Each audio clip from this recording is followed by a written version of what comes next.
Marvin Hagley était l'un des plus grands boxeurs que Top Rank ait jamais promu. C'était un homme d'honneur et un homme de parole, et il agissait sur le ring avec une détermination sans pareille.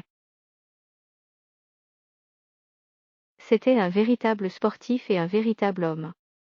Il me manquera énormément, a réagi son ancien promoteur Bob Arum dans un communiqué. Combattant extrêmement redoutable, regard de guerrier sous son crâne chauve, Hagley fut un champion incontesté chez les poids moyens de 1980 à 1987, offrant aux fans des combats mémorables, notamment contre Thomas Hearn, Sugar Ray Leonard ou encore le Panaméen Roberto Duran. Durant son règne sans partage, il a conservé les titres WBA, WBC et IBF par 12 défenses victorieuses consécutives, ce qui aura été le second plus long règne d'unification dans l'histoire de la boxe. 52 KO en 62 victoires. Sa boxe agressive et puissante en a fait un finisseur hors pair. Sur ses 62 victoires en 67 combats professionnels, 52 le furent par KO. Il a aussi concédé 2 nuls et 3 défaites. Né le 23 mai 1954 à Newark, dans le New Jersey, Marvin Nathaniel Hagley, de son vrai nom, a mis du temps avant d'atteindre les sommets. Il a commencé sa carrière en 1973 et décroché le titre WBA et WBC des poids moyens 7 ans plus tard, aux dépens de l'Anglais Alan Minteh.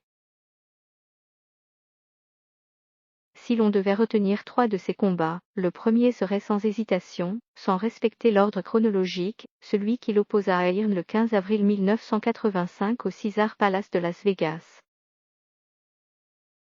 Surnommé à raison la guerre par les médias de l'époque, il fut d'une violence rarement vue sur un ring, tant les deux boxeurs se sont rendus coup pour coup, sans reculer. Hagley, tôt coupé au front et risquant un arrêt de l'arbitre à ses dépens à tout moment, a finalement réussi à envoyer au tapis The Whitman après 3 rounds. Un peu plus de 8 minutes d'anthologie, qui ont constitué le combat de l'année 1985. Une carrière d'acteur après les rings. 2 ans plus tôt, toujours au Caesars Palace, c'est un autre affrontement acharné qu'il a livré face à Roberto Duran, pas pour rien surnommé Main de Pierre. Au 13e round, le Panaméen menait au point, jusqu'à ce que Hagley, malgré une coupure au-dessus d'un œil, finisse par reprendre le dessus et s'imposer après 15 rounds, sur décision unanime des juges.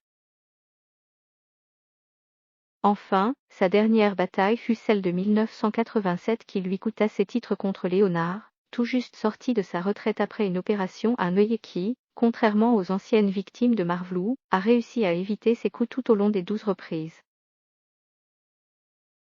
Les juges ont alors salué cette performance plutôt que les efforts de Hagley de boxer de l'avant, ce qui avait été perçu comme une décision très controversée. Faute d'obtenir une revanche, Leonard ayant décidé de reprendre sa retraite, Hagley décida de raccrocher les gants à son tour, à 33 ans.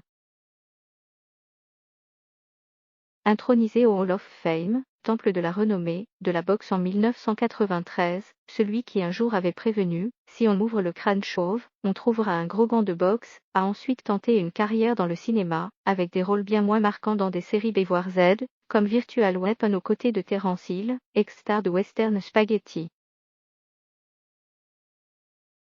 Père de 5 enfants, issu d'un premier mariage, il est parti vivre un temps en Italie, au début des années 2000, où il s'est marié en secondes noces avec Kay.